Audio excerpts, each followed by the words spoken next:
A lista de Furnas é um caixa 2 que os tucanos fizeram no ano de 2002.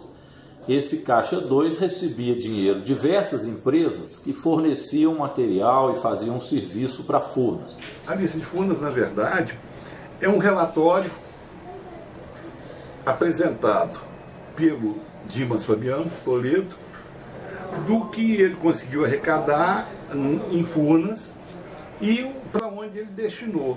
Dimas Toledo, ele foi diretor de engenharia, diretor de construção e planejamento da Furnas. Ele era politicamente sustentado pelos políticos de Minas Gerais e o Aécio, quando foi assumindo o protagonismo de Minas, passou a ser o padrinho político dele.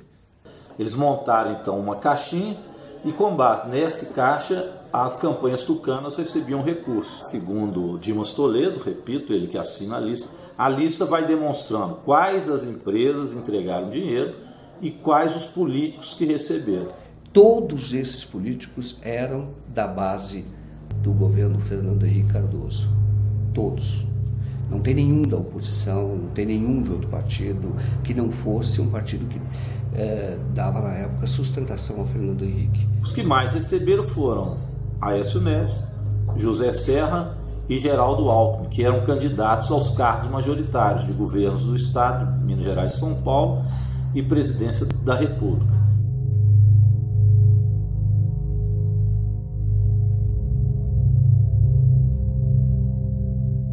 Esta carta foi feita, esta lista foi feita para que nunca se tornasse pública. Tá? Era apenas como um instrumento de pressão, de chantagem. E o que ele pediu que você fizesse com a lista? Que eu entregasse a lista que eu entreguei à Polícia Federal, ela veio num envelope lacrado que pertencia ao Aécio. Era diretamente para entregar ao Aécio. Assim como ele mandou uma pós-Heredo, tinha uma lista pós-Heredo, tinha uma lista, ele entregou uma lista para o Daré entregar ao Alckmin. Eu acho que 4 ou 5 listas que ele tinha feito. Ela foi usada para que esta lista fosse entregue a alguns políticos que pudessem interferir no governo do Lula, que estava começando, e que esta pessoa que assina a lista, que é o Dimas Toledo, pudesse permanecer em Furnas, assim como pudesse permanecer em Furnas o pai do Aécio Neves. E é o seguinte, assinou, ele fez a lista porque sentiu no momento que ele ia perder o cargo. Porque o cargo dele era um cargo de confiança e o cargo dele pertencia ao PTB. E o PTB já tinha diretor para ficar no cargo dele. E ele precisava, porque tinha muito acordo com as grandes empreiteiras, né? Que é onde corre dinheiro, é o canteiro de obras, né? Onde se compra tudo e faz tudo e fatura tudo, né? Nas questões que envolvem Furnas, o senhor poderia relatar sinteticamente este caso que o senhor recebeu a informação do diretor Dimas? Tratado o assunto com o presidente Lula, nós levamos o currículo à ministra Dilma, a senhora Sandra Cabral, que faz a seleção dos currículos na Casa Civil, e ao ministro José Dirceu, 3 cópias. O currículo começou a transitar. Todo mundo dizia que era um técnico espetacular, um grande nome para substituir o doutor Dimas. Mas a coisa não evoluía. Uma pressão grande de vários deputados sobre mim, sobre o ministro Valfrido. Não tira o Dimas, não tira o Dimas. E eu percebi que o próprio ministro Ediceu não queria tirar. Toda hora a gente fica dizendo que tem muita pressão, tem pressão do Aécio, tem pressão do Papa, de gente lá de Roma. Quando houve o enterro do Papa, gente que está em Roma pressionou. Eu entendi claramente que era o ex-presidente Itamar Franco, para não tirar. Então, nessa data, o presidente Lula já sabia que tinha alguma coisa errada em Furnas? Não. Ele queria, desde o início, em janeiro, ele queria tirar o doutor Dimas. Só um instantinho. Porque o doutor Dimas só prestigiava o Aécio. O Aécio era o sustentáculo político do Dimas.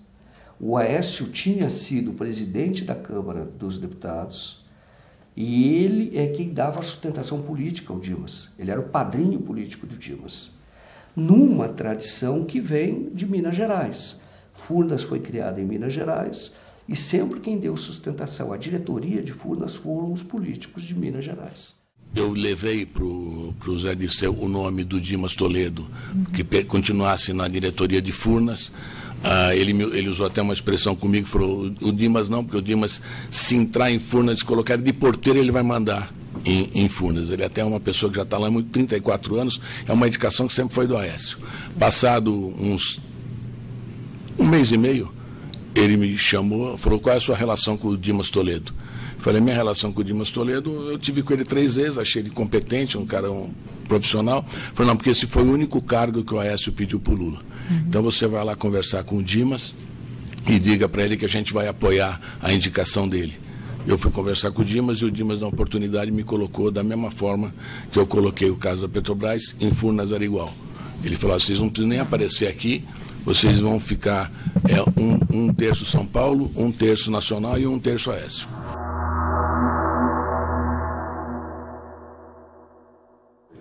Onde que o Aécio aparece nessa lista? Em que circunstâncias? Ele aparece como beneficiário e aparece como autor intelectual de tudo. Porque o Dimas, que fez a lista de Furnas, foi colocado por ele, indicado por ele. O pai dele era membro do Conselho de Administração de Furnas. O Aécio não foi só beneficiado na lista de Furnas, ele é o autor intelectual de tudo que aconteceu em Furnas. Porque quem indicou o Dimas foi o Aécio. O grande organizador dessa estrutura criminosa toda chama-se Aécio Neves da Cunha. Ele que arquitetou tudo isso. A relação do Aécio com a lista é não apenas de receptor, mas também de organizador, através de sua campanha, do Caixa 2 e distribuição disso nacionalmente, onde vão entrar políticos do PSDB, como já disse, de São Paulo, mas também do Rio de Janeiro, da Bahia, de toda parte do Brasil.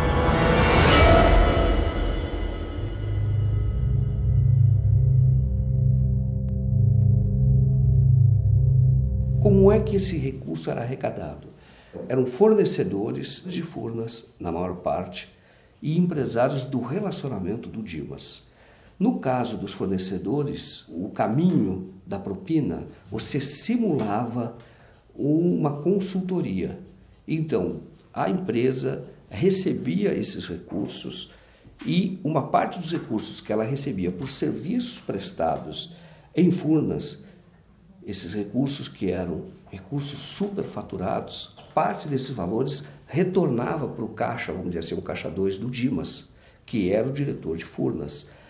Como retornava? Na forma de uma prestação de uma consultoria fajuta.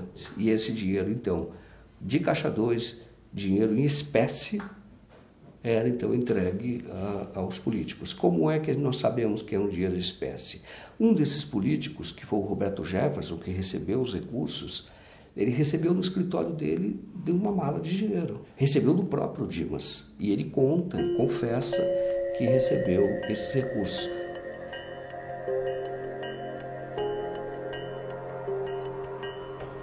Outro é um deputado estadual, presidente da Assembleia de Minas Gerais, Antônio Júlio, que recebeu, também disse que recebeu os recursos em espécie do Dimas Toledo, que é de Minas Gerais. Por que as pessoas acabam assinando listas, fazendo contratos? Por quê? Faz porque o Dimas exigia isso, né? Hoje, por exemplo, você está vendo a delação premiada hoje, como é que eles estão entregando um entregando o outro. Isso sempre existiu. Sempre existiu. Olha o Youssef com a lista dele. O Youssef não tinha a lista dele? Furnas, o modus operandi, isso já demonstrado no inquérito da Polícia Federal, é muito parecido com o que se mostra hoje, por exemplo, na Petrobras ou qualquer outro escândalo de estatal, ou do metrô de São Paulo. O caminho é o mesmo. Quer dizer, quem presta serviços para a empresa estatal tem que pagar um pedágio, paga um pedágio. Este pedágio ele é feito na forma de consultoria.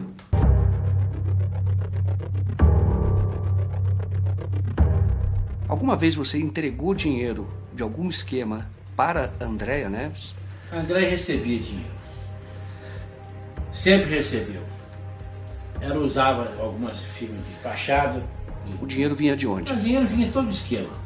Pode dizer algum? Vinha da Toshiba, vinha... O Dimas apurava o dinheiro e mandava entregar.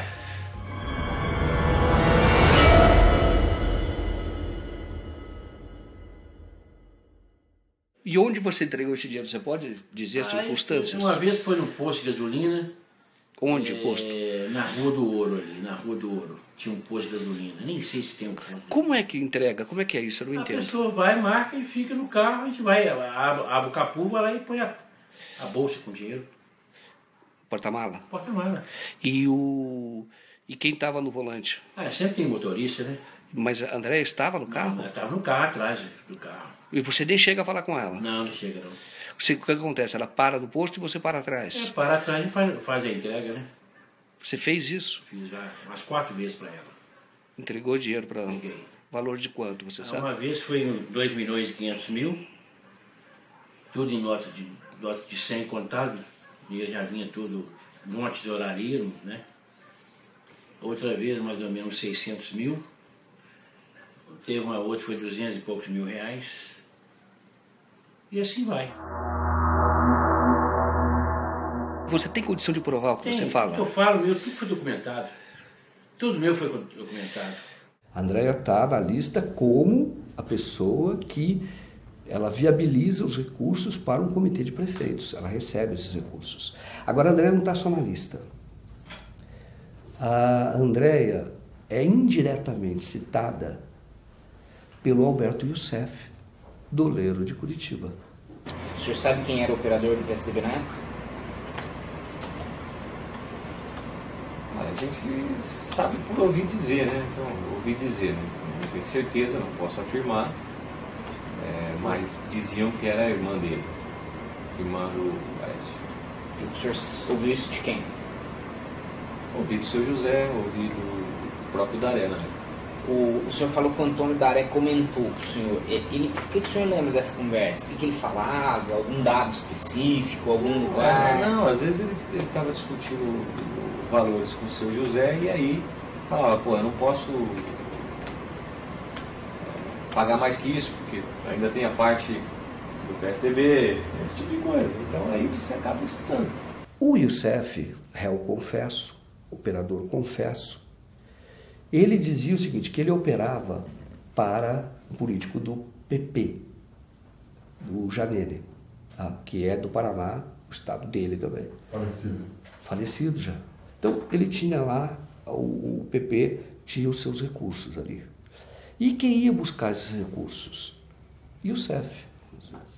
Uma vez ele foi buscar esse recurso no dono de uma empresa de Bauru, chamada Bauruense, que é uma grande prestadora de serviços para Furnas e, segundo o que a Polícia Federal descobriu e o Ministério Público denunciou, Bauruense prestava serviços superfaturados para Furnas.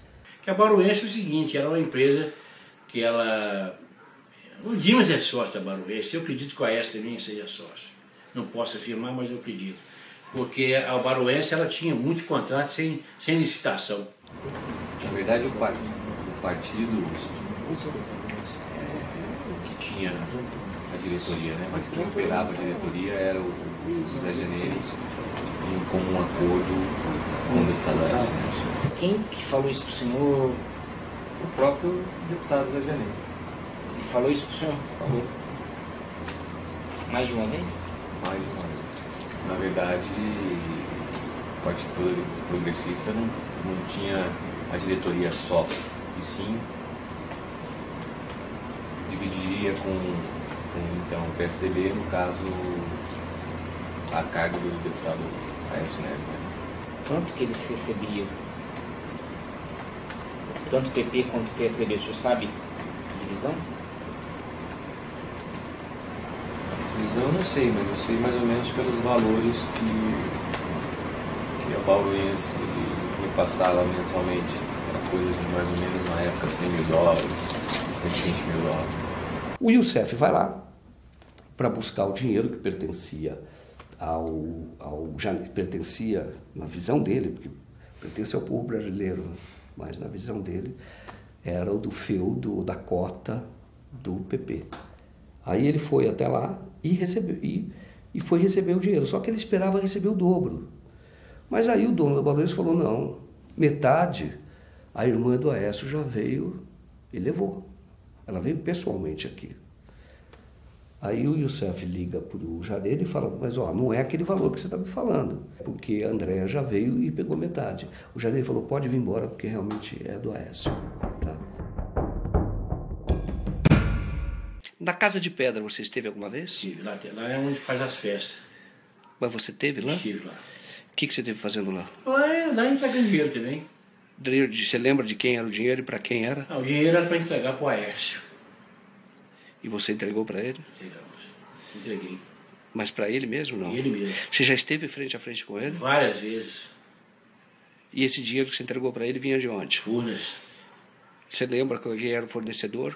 Hein? Lembra quem era o fornecedor? Vinha Janeiro pedir para entregar com um esquema com o Bauruense.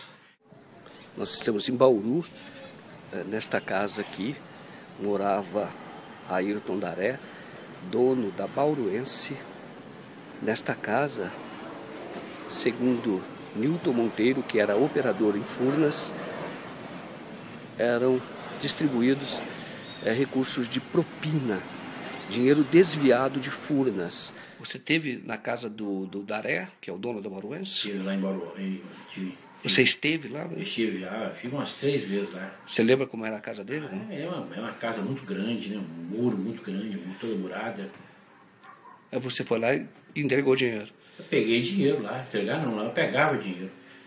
E levava para quê? Levou para quê? Eu entregava pro esquema, né? O Dimas determinava, eu fazia as entregas.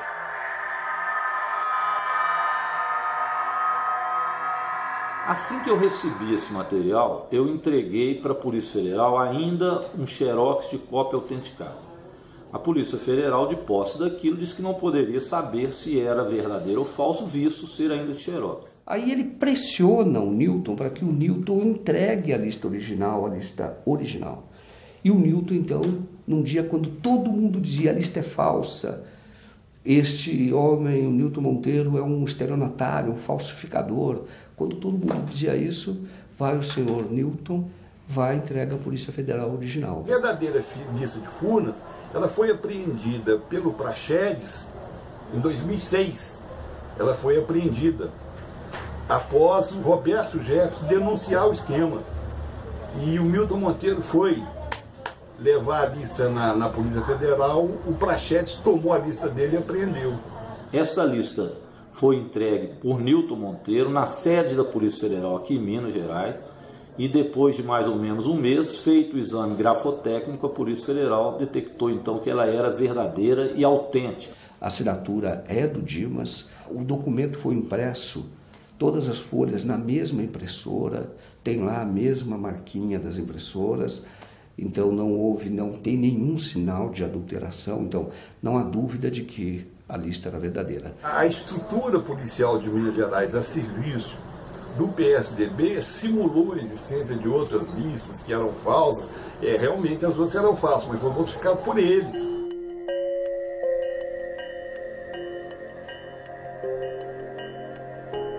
No caso da lista de Furnas, todos esses políticos foram denunciados à Procuradoria-Geral da República e nada aconteceu lá. Da Procuradoria-Geral da República se desmembrou por um inquérito envolvendo os empresários e pessoas que não tinham foro privilegiado. A procuradora Andréia Baião, que fez a denúncia, ela foi promovida, entre aspas, logo em seguida. A denúncia chegou ao juiz federal. O juiz decidiu que, curiosamente, embora envolvesse uma empresa estatal federal, não era assunto da Justiça Federal. Remeteu todo esse processo, que já fruto de uma investigação de 3 a 4 anos, remeteu todo esse processo para a Justiça Estadual do Rio de Janeiro. A Justiça Estadual do Rio de Janeiro, o Ministério Público Estadual do Rio de Janeiro, que poderia ter denunciado essas pessoas, remeteu para a Polícia Civil, o delegado, e o processo então voltou para a ponta. e começou tudo de novo. Quer dizer, não começou, porque esse inquérito está parado. Por que uma investigação tão flagrante, tão cristalina, crimes assim, como essa, por que isso não vai adiante? Que força é esta que opera?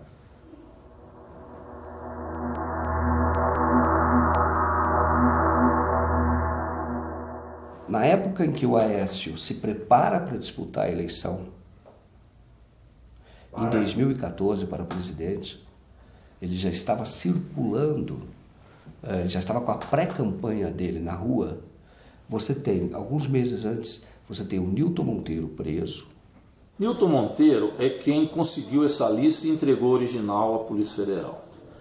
Foi muito perseguido. Ele tinha outras denúncias contra ele e a Polícia Civil em Minas, essa polícia ligada ao senador Aécio Neves, policiais civis, não a polícia, policiais civis ligados ao senador Aécio Neves, acabaram por armar contra ele e ele foi preso por outras questões, jamais pelo caso de Furnas, que aliás ele ganhou na justiça quando o acionaram.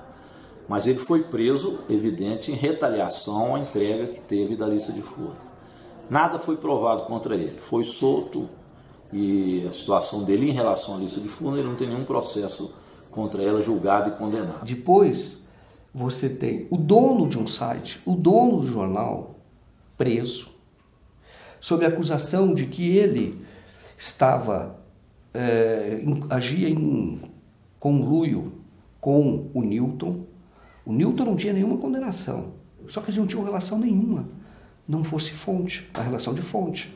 A prisão de Marco Aurélio foi uma coisa assim, absurda, porque não havia denúncia contra ele, nunca se comprovou nada contra ele. Ele foi, o que se falava informalmente é que ele faria parte de uma quadrilha que estava forjando documentos. Essa história de forjar documentos é mentira, pelo seguinte: o Novo Jornal tinha até uma estética conservadora, você olhava um site como outro qualquer, mas se você olhasse as matérias, era uma matéria, em geral, reportagens bem feitas, aprofundadas, com muita fonte, mas no final vinha novidade, vinham PDFs, né, pendurados na matéria, comprovando com documentação tudo que estava sendo dito. Por exemplo, a primeira vez que eu vi, né, a lista de Furnas na íntegra foi no Novo Jornal. Falaram que eu participava, nas condições de relações públicas, de uma quadrilha, que essa quadrilha era chefiada por Nilton Monteiro.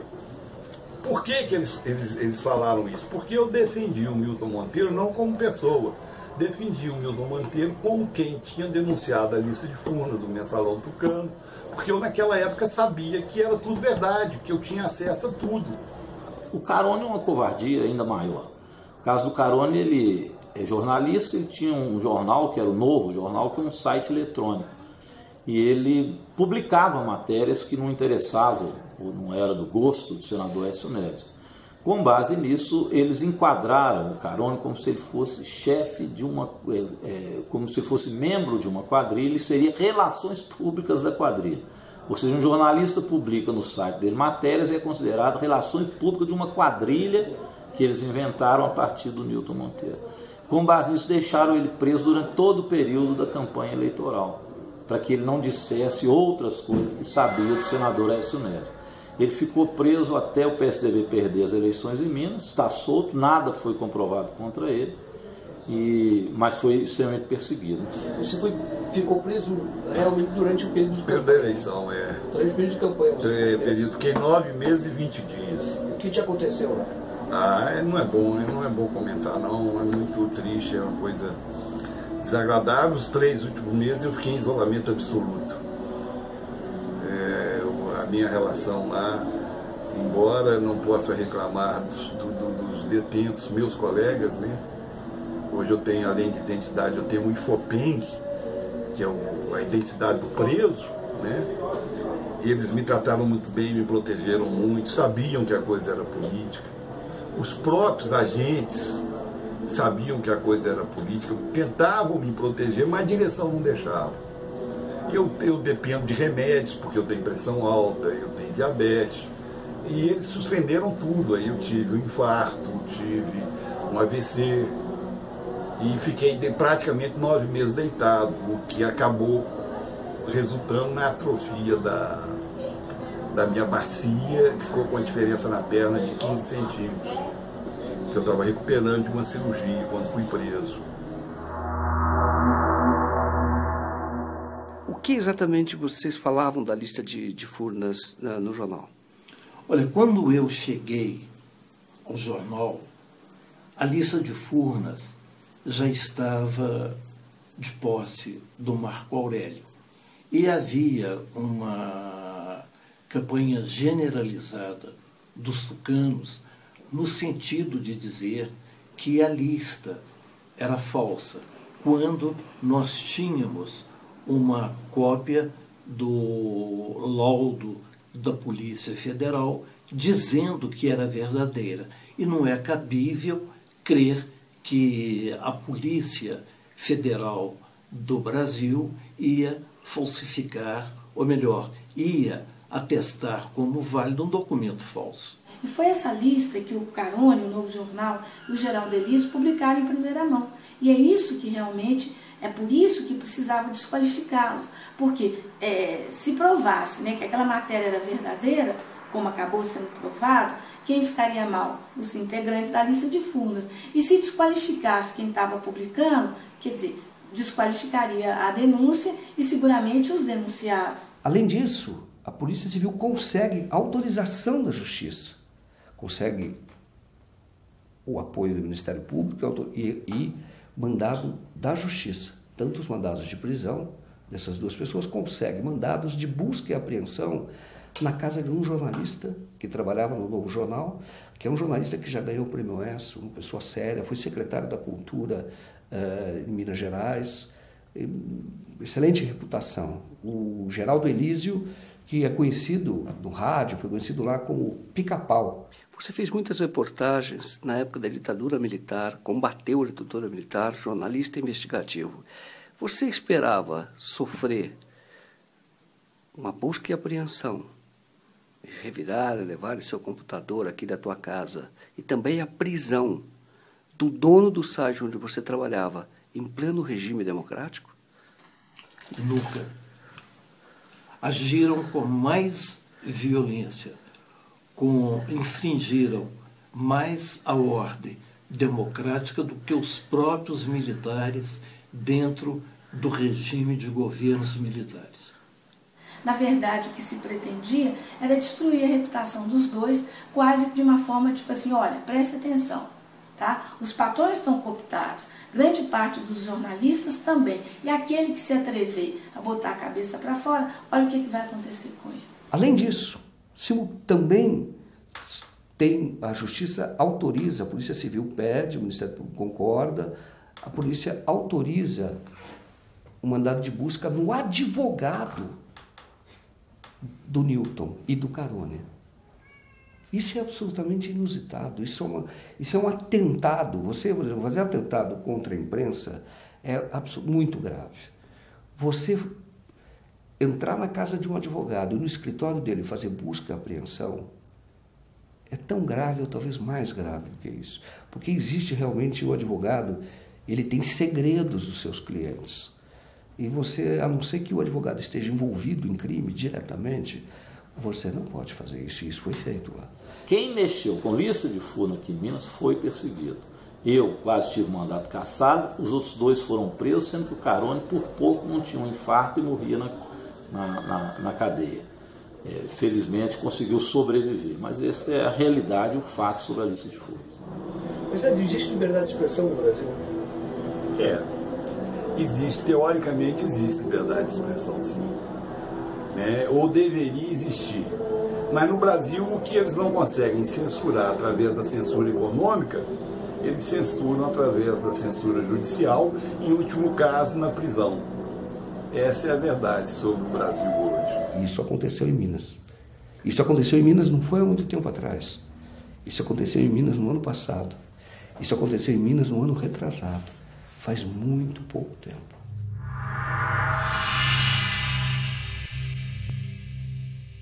Existe no Brasil algo que incomoda qualquer pessoa que tenha amor pela justiça ou pela democracia, que é 2 pesos e 2 medidas. Se você investiga, investiga todo mundo. Não passa a mensagem que você está passando hoje, de é o seguinte, se você se envolver com um determinado grupo político, você vai ser massacrado. E se você se envolver com outro grupo político, você será poupado. Isso vai destruir a democracia no Brasil. Ô Dilton, você estaria disposto a fazer uma delação premiada? Eu já estou a caminho de fazer um acordo muito grande. E para você fazer esse acordo, você precisa do quê? Eu preciso que meus casos sejam federalizados, pegar todos esses inquéritos que eles me indiciaram e me denunciaram e levar tudo para a Polícia Federal e fazer perícia da Polícia Federal. Porque eu confio na Polícia Federal. Tenho esperança porque agora esses 3 fatos se ligaram. A lista de Furnas, a denúncia da doutora Andréia Baião e agora a denúncia do delator Alberto Youssef. Quando as 3 se interligaram, eu entreguei, junto com o deputado federal Padre João e o deputado Adelmo Leão, a lista nas mãos do doutor Janot, explicando para ele tintim por tintim isso que eu estou falando aqui. Levamos as provas e conclusões.